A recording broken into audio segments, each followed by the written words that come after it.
এই কি আসলা তুমি? এইভাবে ডাকার কি আছে, ভালোভাবে বলা যায় না। সকালের মায়ের ভুলে গেছো? তোমারে বলছি ফোনটা রাইখা ফ্রেশ হয়ে দ্রুত আসতে, এতক্ষণ লাগে কিসের জন্য? ফোনটা চার্জ দিতেও তো সময় লাগে। তা তো লাগবেই, ফোনের তো করোনায় ধরছে। 10 মিনিট ধরে ফোন চার্জ দিতাছো, ফ্রেশ কি হইছো না আবার যাবো হইতে? আবার একটু ফ্রেশ হইতে যাওয়া লাগবো। আবার একটু যাওয়া লাগবে মানে তুমি তো যাওই নাই। শোনো, আমার যেন এজা দিয়ে ওঠা লাগে না, কইয়ে দিলাম। আচ্ছা যাইতেছি।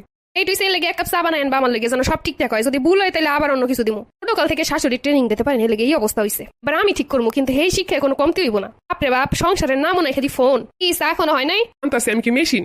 মেশিনই অন লাগবো। এই নাও চা খাও। ইন্দুর মারার ঔষধ টষধ দাও নাই তো? এটা কেমন কথা? নইলে এক কাপ আনছো কেন? 2 কাপ আনবা না? তুমি খাবা কি? তুমি খাবা না তার মানে কোনো তো কারণ থাকবে অবশ্যই। আমার চা খাইতে ভালো লাগে না। তা তো ভালো লাগবেই না। তাও গিয়ে 2 কাপ চা বানাই নিয়ে আসো একসঙ্গে। মাত্র বানাই নিয়ে আসলাম, এখন আবার 2 কাপ বানাই নিয়ে আসবো। আমার জন্য ওঠা লাগে না, উঠে জানা লাডি না অন লাগে না, কয়ে দিলাম। পুরো মেজাজটাই গরম হয়। কি কইছো? ওইসে আগেই 2 কাপ বানা লাগতো।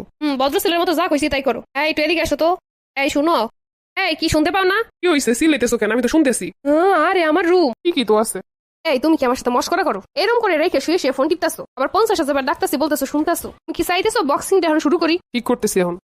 উনি এলো করছে, উনি আবার এমন ভাবে কথা বলতেছে জানো উনি কিছু জানেই না। কেন হুদাই উনি ঠিক করবো? কি অবস্থা, জন্তু এর ভিতর ঢুকতে পারবো না। তোমার না একদিন কইছি বিছানায় বসলে সুন্দর করে বসবা, সবকিছু সরাইছি রে। কি করছে তোমার এই ফোন? আমি চুলাই দিয়ে রান্না করবো ইসকা। কি আছে এই ফোনের ভিতর আমি দেখবো জাল দিয়া। বললাম তো সব করে দিতেছি। যাও ওয়াশরুমে কাপড় চোপড় ভিজে রেখেছি, ওইগুলো সব পরিষ্কার করো। এটা হলো তোমার শাস্তি। এমনি এমনি তো তোমার এই সব ভুল ঠিক হইবে না, 1000 বার বলছি কোনোদিন ঠিক হয় নাই। শাশুড়ি মা শিখাইতে ফেল হইলো আমি পাস করুন, এমনি ওই কেমনে? তুমি এরকম অগুছালো আছে বেহুশ বেডা।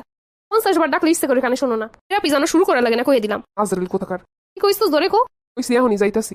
ওইটাই যেন মুখ দিয়ে বেরোয়। কথায় আছে মায়ের উপর ঔষধ নাই, কথা না শুনলে ওইটাই লাস্ট পদ্ধতি। এমন না যে 1 দিন আর 2 দিনের সংসার, এইটারে নিয়ে জনম জনম পার করা লাগবো। আগে সঠিক শিক্ষায় শিক্ষিত বানাইলই। এরকম করতে থাকলে জানে পানি থাকবো না আমার। কি হয়েছে নি? এত দ্রুত? কতগুলো কাপড়? জি, অতগুলা কাপড় আপনি নোংরা করে করে রেখে দিচ্ছেন। তোমারও তো আছে। আমার আছে 2-3টা শাড়ি, ওগুলো তো দিছি শাস্তি স্বরূপ। সব শাস্তি আমার। আবার কথা কইতাছো? তোমার না কইছি 10টার ভিতর বাসার ভিতর ঢুকতে। আসতে একটু দেরি হয় না? হইব কেন, সেইটাই তো জিগেলাম। হইছে, বাইরে গেছি গাইতে দেরি হইছে। কথা সুন্দরভাবে কও, নাহলে কিন্তু মনে আছে ওষুধের কথা। আর হইব না। আর হইব না মানে তুমি তো বাইরে আর যাইতে পারবে না। বুঝছো নাকি? আজকে কইবে আজকে হইব না, কালকে কইবে কালকে হইব না। কি এগুলা শুনবো প্রত্যেকদিন আমি? তুমি আর বাইরে যাইতে পারবে না। দেখো এগুলো কিন্তু ভালো লাগে না। ওষুধ দিমু নাকি? কামুই না আর বাইরে। ওইটাই যেন মাথায় থাকে। আরে বউ রেখে টটা করে ঘুরে বেড়াবা, আর তোমার কাছে ফোন নাই? আছে। একবারও কল দিছো? কি করি না করি কিছু জিজ্ঞেস করছো ফোন দিয়া? বাপরে বাপ, তোমার কাছে আবার ফোন দিয়ে জিগানো লাগে? কথা সুন্দরভাবে বলতে বলছি একদিন। আমি যদি রাগ করি তাও সুন্দরভাবে বলতে বলছি, আমি যদি পিটে তাও সুন্দরভাবে বলতে বলছি। আমি কি করবো, ভিতর দিয়ে আসে না। ভিতর দিয়ে আসলে ওষুধ আমার কাছে আছে।